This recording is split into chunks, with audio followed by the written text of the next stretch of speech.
Yun, nakita niya sira. Yung roller dapat nandito. Ito.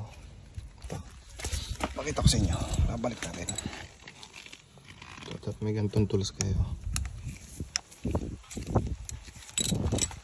Babalik natin. Yan. Yan. Diba?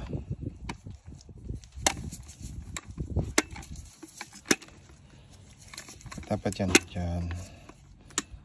Pag tinulak nyo doon, babalik dapat siya. Mabilis. Yan. Alam na natin ang sira. So, yun. Release bearing.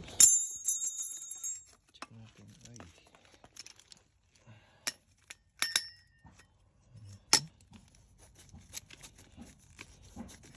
Gaspang na rin.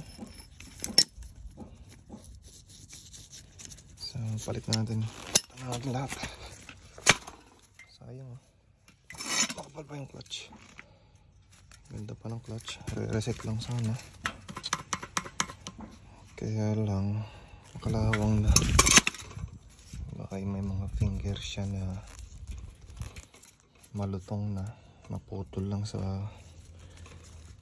mga ilang buwan. So palitan na natin. Isang gawaan. Okay. Yun lang. Ito yung automatic nyo. Yan.